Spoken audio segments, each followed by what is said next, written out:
আমি দাস বংশের সর্বনাশ কিছুতেই হতে দেব না। আমার যজমানের বংশ নিশ্চয়ই কোনো সাধারণ বংশ নয়। তা আমি জানি আচার্য সাহেব, আমি আমার জামাইদেরকে বেটা বলেই মেনেছি, আর বেটার ছেলের জন্যই যখন কোনো সিদ্ধান্ত নিয়েছি তখন তা বুঝে শুনেই নিয়েছি আমি। তা বলে আপনি আমারই বেটার বিবাহ দেবেন আমারই অমতে?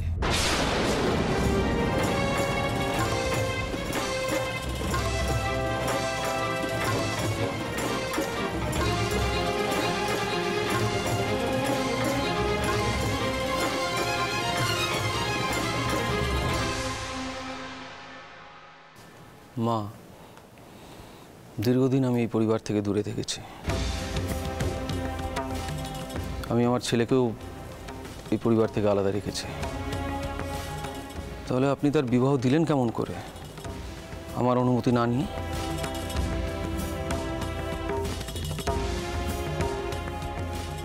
আপনি তো আমার ছেলেকে চেনেনও না। আপনি বুঝলেন কেমন করে যে ওই মেয়েই আমার ছেলের উপযুক্ত হবে? আপনি কি বলছেন আটামশাই? আপনার বেটা গণেশ যে সম্পূর্ণভাবে আপনার মতো তা বুঝতে আমাদের একটু সময় লাগেনি।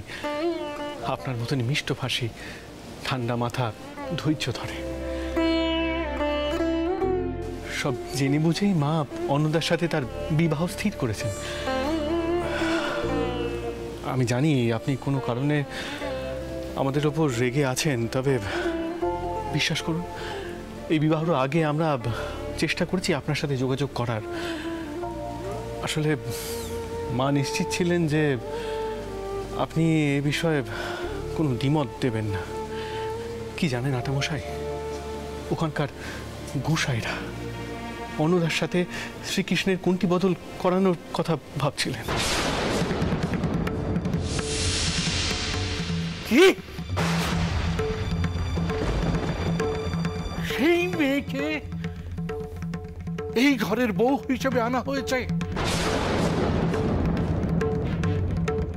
কি সর্বনেশে কাণ্ড! আমি তো এই কথা জানতাম না যে এই কন্যা কৃষ্ণের চরণদাসী হিসেবে নির্বাচিত হয়েছিল, আর তাকে ঘরের বউ করে আনা হয়েছে না রামচন্দ্র। এ তো ঘোর অন্যায়। তোমার বংশের বউরা আর কত অনাচার করবে! ছি ছি ছি ছি ছি ছি ছি। মা, কেন এমন করলেন মা আমার সাথে? বলুন না মা, আমার সাথে আপনি কেন এমন করলেন? আর আপনার বড় মেয়ে নিশ্চয়ই এই সব কিছুর সঙ্গে যুক্ত হচ্ছিল।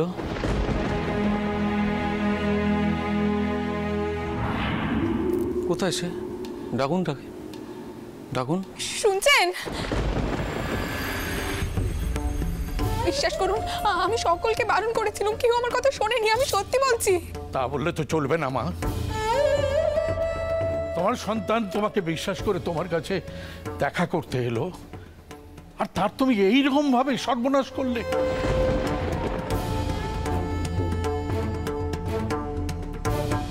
এইটা কি দাস বংশের কুলবধূর যোগ্য আচরণ? আজকে যদি তোমার শাশুড়ি মাতা বেঁচে থাকতেন তাহলে কি তুমি এইরকম করতে পারতে? হ্যাঁ, আজ তিনি নেই, কিন্তু বংশমর্যাদা রক্ষা করার দায়িত্ব তো তোমার।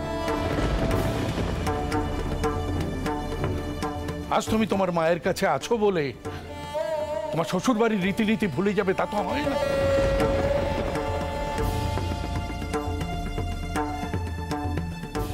যাও, তুমি কন্যাকে ডেকে আনো, আমি তার করকুষ্টি দেখতে চাই।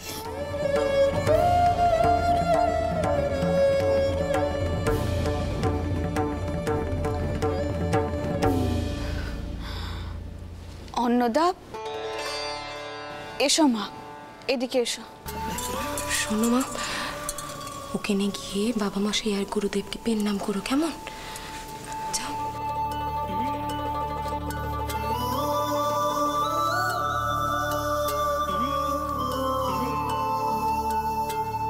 এসো এসো, নাও পেন নাম করো। গুরুদেবকে প্রণাম করো যাও।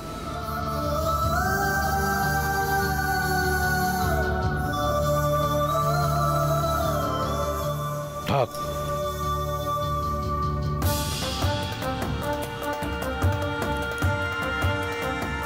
তুমি তোমার বাঁ হাতটা মেলে ধরো তো। বা হাতখানা দেখাও দেখিনি বাচ্চা।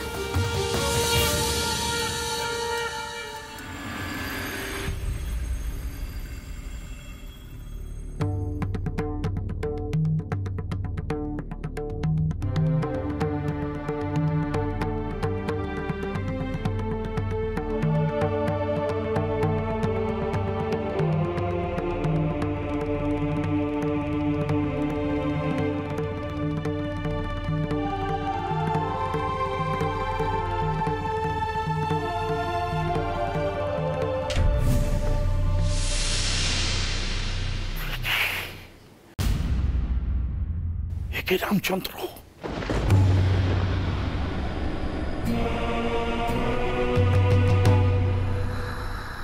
এই বউয়ের হাতে তো সন্তান যোগ নেই।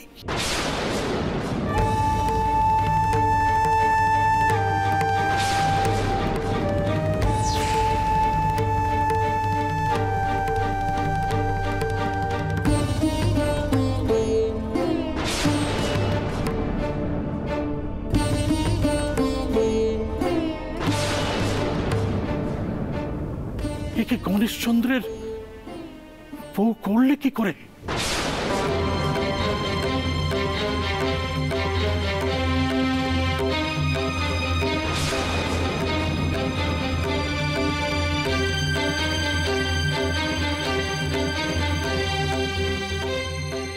মা, তোমার বড় পুত্র সন্তানের পিতা হওয়ার আগেই চলে গেল। এখন গণেশচন্দ্রের বউ যদি এই হয়, তাহলে তোমাদের বংশ বৃদ্ধি হবে কি করে?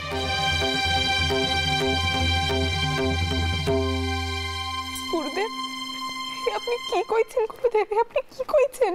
বিয়ের আগে মেয়েটার ভাগ্য একবার বিচার করলে না পদ্ম? গণেশ তো তোমারও সন্তান। আমি মানছি গণেশকে আমি তোমার থেকে দূরে রেখেছিলাম, তাহলে এত বড় প্রতিশোধ দিলে পদ্ম? এত বড় প্রতিশোধ দিলে?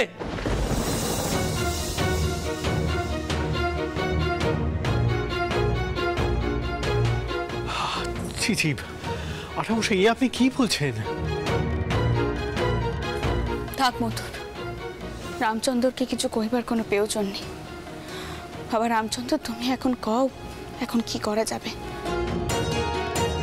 দেখো, বিয়েখানা তো একবার হয়ে গেছে, সেটা তো আর ভাঙা যাবে না। এ বিয়ে আমি মানতে পারবো না মা।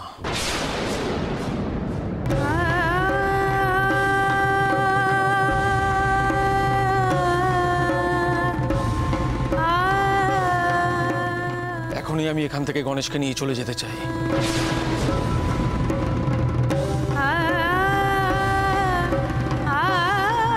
কি কইলেন? আপনি গণেশকে নিয়ে এখান থেকে চলে যাবেন? ঠিকই বলছি। কোথায় গণেশ? ডাকুন তাকে। এখানে আর ওকে এক মুহূর্ত থাকতে দেওয়া চলে না।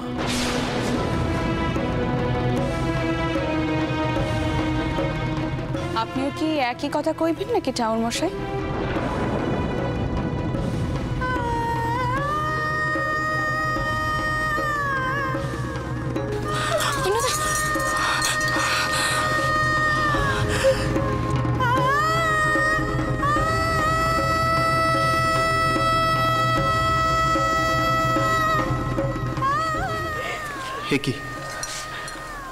কি হয়েছে? দেখুন না, বাবা মশাই অন্নদাকে মানতে চাইছে না। কইছে গণেশ ঠাকুরকে নিয়ে চলে যাবেন। গুরুদেব কয়েছেন বউয়ের হাতে নাকি সন্তান যোগ নেই। এসব কি কাণ্ড? হ্যাঁ,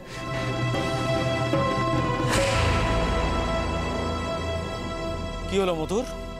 গণেশকে এখনো ডাকা হচ্ছে না কেন? আঠামশাই, আপনি আপনি একটু শান্ত হন আগে। আপনি আমার সাথে একটু বাইরে আসুন দেখি। থাক মধুর, আর নয়, যথেষ্ট হয়েছে।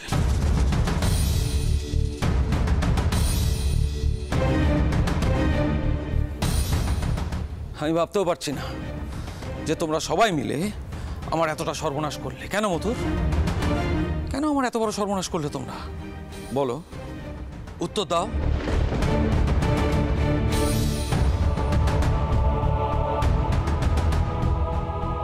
আমার বংশধর না হলে তো তোমারই লাভ হবে, তাই না? সেই জন্যই তো মাকে মদত দিলে।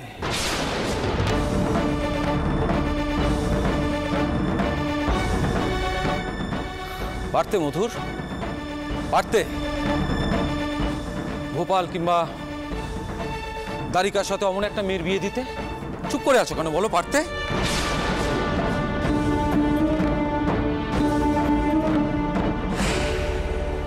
পারতাম,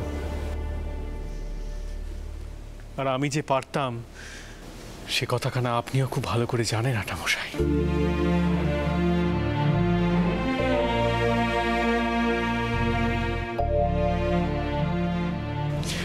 আপনি আপনি শুধু শুধু গণেশকে দূরে সরিয়ে নিয়ে যাচ্ছেন। টাউন মশাই, আপনিও কি একই কথা কইবেন? আপনিও কি চান এই বেখানা ভেঙে যাক? আপনিও কি চান ওই মেয়েটাকে ত্যাগ করতে হোক?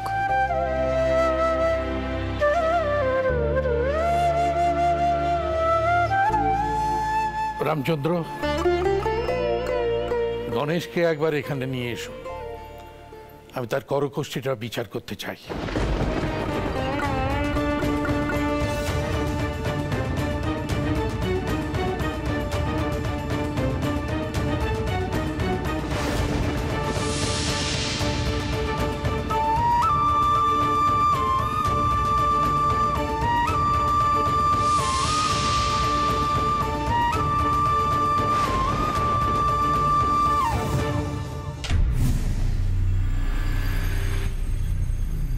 চুপ করে দাঁড়িয়ে আছো কেন?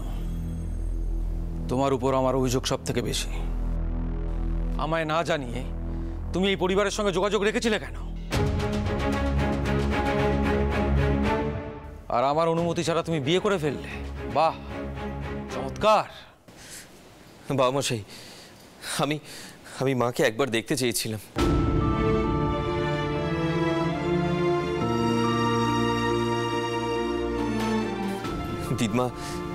দিদমা বড় বিপদে পড়েছিলেন। অন্যতাকে যদি আমি বিবাহ না করতাম তাহলে বড় সর্বনাশ হয়ে যেত।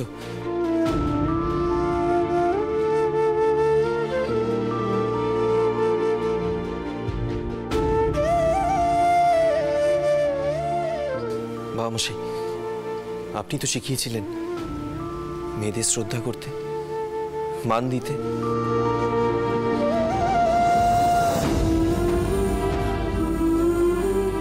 রামচন্দ্র, এখন এসব কথা থাক। আমি গণেশের কোষ্ঠী বিচার করতে চাই। গণেশ, এদিকে এসো। এসো আমার সঙ্গে, এসো। আয় বাপ, এদিকে। ডান হাতটা মেলো, মেলো।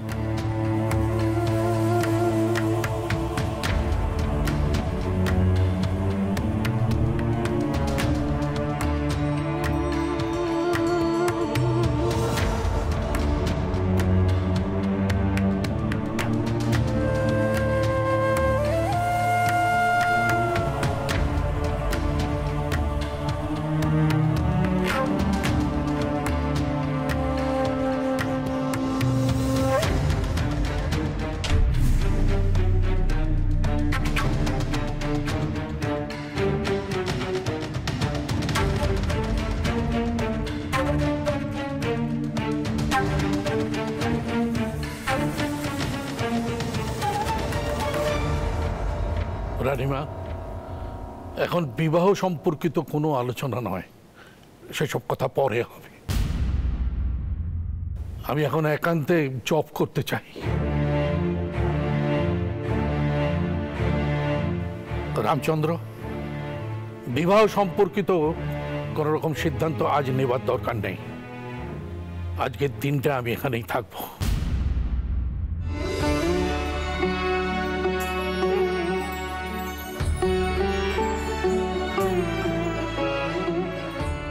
আচার্য মশাই, আপনি যে শেষ পর্যন্ত বুঝতে পেরেছেন এই ঠাউরের অশেষ কৃপে।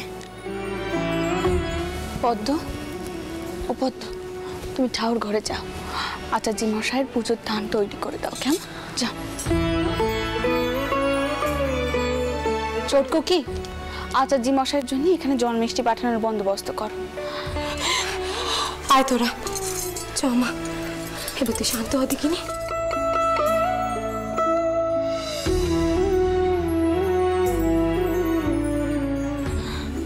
আর মতুর, আচার্য মশাইয়ের রামচন্দ্রের থাকবার বন্দোবস্ত করতে হবে, সেদিকটা তুমি দেখে নাও, কেমন? হ্যাঁ।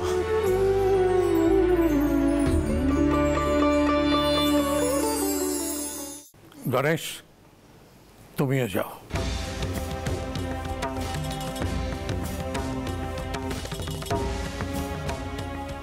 গুরুদেব, গুরুদেব কি এমন ঘটলো যে আপনি এই বাড়িতে রাত্রিবাস করছেন?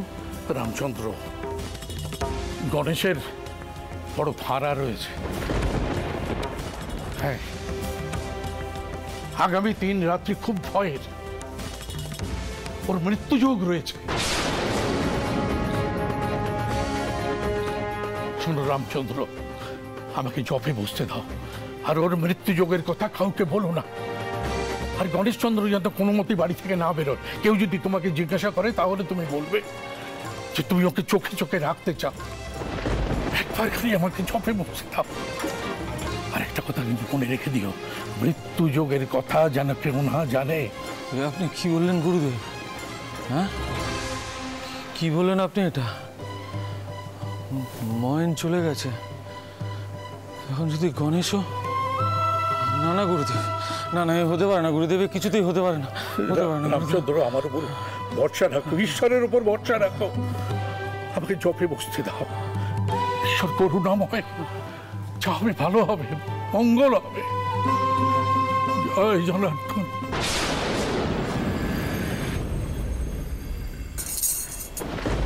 বিষণ্ণ, তুই ছাদে বাগানের চতুর্দিকে ভালো করে দেখেছিলিস? দেখলুম তো দিদি, জানো তো দিদি, বেচারি খুব কান্নাকাটি করছিল গো। কি যে আছে ওর কপালে কে জানে। কমলা, কি রে? আচ্ছা, তোদের কি কোনো আক্কেল জ্ঞান নেই? তখন থেকে কইছি অন্নদাকে নিয়ে আসতে, মা তো ডাকছে তাকে। আর কি করছিসটা কি তোরা এখানে? হ্যাঁ, আর অন্নদাই বা কোথায়? মাসিমণি, মাসিমণি, আমরা জানি না অন্নদা কোথায়। আমরা সারা বাড়ি তো তাকে খুঁজে বেড়াচ্ছি, কিন্তু কোথাও পাচ্ছি না। খুঁজে পাচ্ছিস না মানে? এত বড় একটা কাণ্ডি হয়ে গেল, আমাদেরকে কেউ কিছুটি কইল না? জগদম্বা, তো অন্নদাবাবু কোথায়? মা যে বড় ব্যস্ত হচ্ছেন, মা বোধ করি তাকে নিয়ে মন্দিরে যেতে চাইছেন। কোথায় সে? আর আপনার অন্নদাবাবু, অন্নদাবাবুকে বাড়িতে কোথাও খুঁজে পাওয়া যাচ্ছে না। খুঁজে পাওয়া যাচ্ছে না মানেটা কি? বাড়িতে চারিদিকে দেখা হয়েছে, কোথায় সে? হ্যাঁ হ্যাঁ মেশোবাবু, সব জায়গায় খোঁজা হয়ে গেছে। তাহলে এখন উপায় জানি না, আমি না কিচ্ছুটি জানি না। এই কথাখানা যদি মা শোনে তাহলে তাকে সহ্যে নেবে। আচ্ছা, আপনি না এখানে কাজ করুন, আগে চোটাওরের কাছে যান, তারপর গঙ্গার পাড় ধরে খোঁজ করুন। এমনও তো হতে পারে ও নবদ্বীপের নিজের মায়ের কাছে ফেরার চেষ্টা করছিল, কে কইতে পারে কন? যাকে যাক, আপনি যেভাবে পারেন আগে অন্নদাকে বাড়িতে ফিরিয়ে নিয়ে আসুন। একলা পথে ঘাটে মেয়েটা কি করছে কে জানে। দাঁড়াও দাঁড়াও, আমার মাথা কাজ করছে না, কি যে হচ্ছে।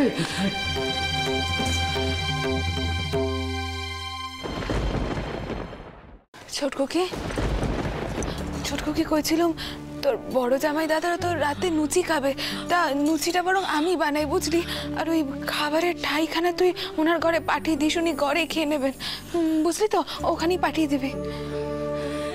জানিস তো ছোটকুকি, মা আমাকে কইছিলেন আচার্য মশাইয়ের কাছে সবকিছু খুলে কইতে।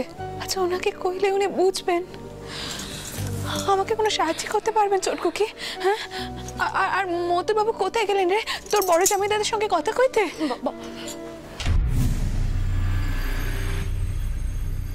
শোন, তোরা এখন এখান থেকে যা যা।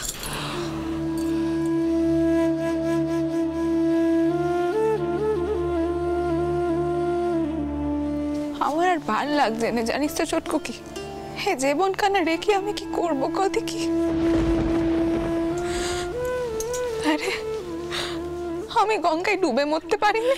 দিদি, তুমি এই কথা কেন কইছো? আচ্ছা আমার একখানা কথা কও দেখিনি, তোমরা যদি এভাবে বেগে পড়ো তাহলে আমি একা কি করব? কি করব আমি? আর দিদি, বউকে কিন্তু সারা বাড়িতে খুঁজে পাওয়া যাচ্ছে না, জানি না সে আবার কি কোনো নতুন কাণ্ডি করেছে। কইছিস রে চটকু কি, বউকে পাওয়া যাচ্ছে না? মা জানে খবর কানা? না মা জানে না এখনো। আর গণেশ ও জানে? যাক বাবা, গণেশ জানে না। শোন, গণেশকে এখন কিছু কোষ না, জানিস তো তোর বড় জামাই দাদা আমাকে বারবার করে কই দিয়েছে গণেশ যেন বাড়ির বাইরে না যায়, তাহলে নাকি এখানে সর্বনাশ করবে। কেন এই কথা কানা কইছেন সে বিষয়ে আমাকে কিছু কননি, জানিস তো চটকু কি, গণেশকে বাড়ির বাইরে পাঠানো যাবে না, কিছুতেই যেন বাড়ির বাইরে পা না রাখে, কিছুতেই না।